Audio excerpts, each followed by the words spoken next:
औज़ुबिल्लाहिमिनश्शैतानिर्रजीम बिस्मिल्लाहिर्रहमानिर्रहीम। Class 12th student, subject physics, high secondary school Ashpora. हमारा topic है आज व्हीटस्टोन ब्रिज।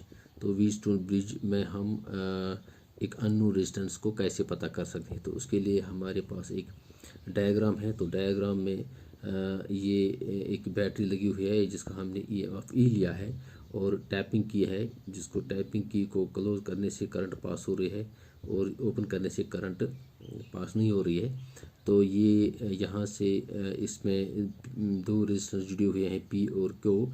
तो पी और क्यू दोनों इनबिल्ट रेजिस्टेंस है, तो इनका वैल्यू हमें पता है। तो एक और रेजिस्टेंस यहाँ जुड़ी हुई है जिसको हम वेरिएबल रेजिस्टेंस कहते हैं। तो ये वेरिएबल रेजिस्टेंस जो है इसको हम एडजस्ट कर सकते हैं, फिक्स कर सकते हैं।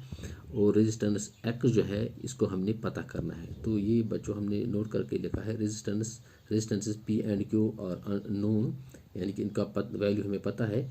और इसका मतलब जब पी का और वी क्यू का रेजिस्टेंस का हमें वैल्यू पता है तो हम क्यू बाई पी को भी निकाल सकते हैं।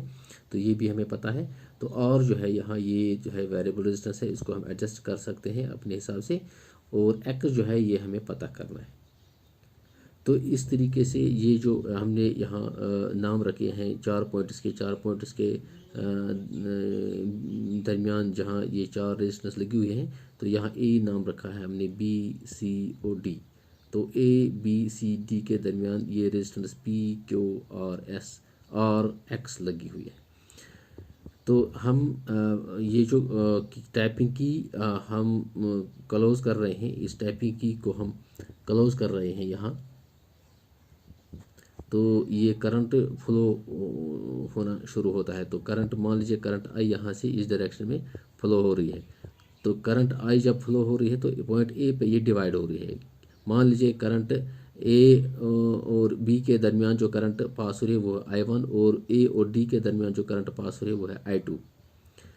तो करंट I1 बी और सी के दरमियान I1 जो है वो फिर से ब्रेक हो रही है। मान लीजिए यहाँ जो है ये I3 पास हो रही है और यहाँ I4। तो I4 किसके बराबर है, यहाँ जो करंट पास हो रही है, अगर यहाँ I3 पास हो रहे हैं तो I1 माइनस I3 जो है वो यहाँ पास हो रही है, तो वही I4 है। तो I1 माइनस I3।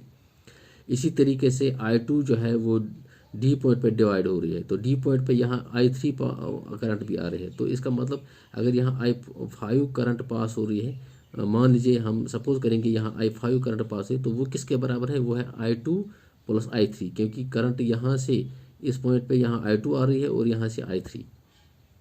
तो इस तरह से हम पॉइंट ए और पॉइंट बी के दरमियान पोटेंशियल डिफरेंस कैलकुलेट करेंगे कि इनके दरमियान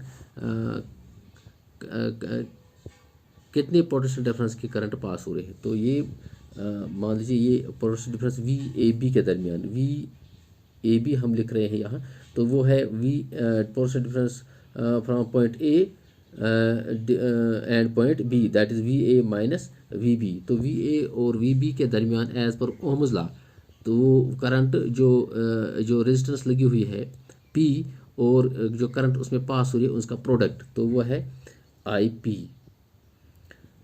इसी तरीके से हम करंट पोटेंशियल डिफरेंस निकालेंगे बी और सी के दरमियान। तो बी और सी के दरमियान सिमिलरली द करंट जो पास होगी वो है वी बी माइनस वी सी, वो है क्यू,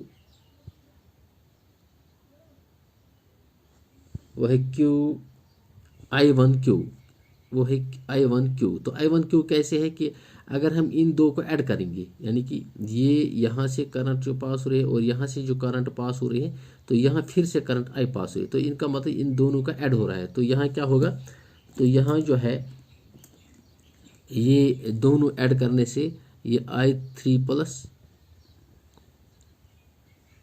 और I3 माइनस ये कैंसिल होंगे। तो इस तरीके से यहाँ करंट I1 पास हो रही है। तो यहाँ जो पोटेंशियल डिफरेंस है बी और सी के दरमियान वो होगा I1 क्यू। तो इसी तरीके से पोटेंशियल डिफरेंस ए और डी के दरमियान जो है वो है V A minus V D. तो यहाँ जो है रेजिस्टेंस लगी हुई है आर, तो करंट जो पास हो रही है वो है I2, तो वो है I2R, तो वो है I2R।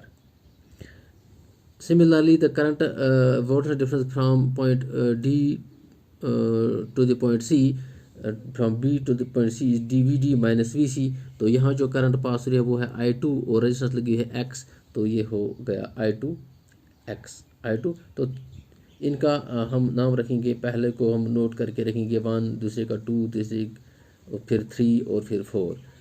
बच्चों अब हम दूसरे पार्ट में इसको एक्सप्लेन कर रहे हैं।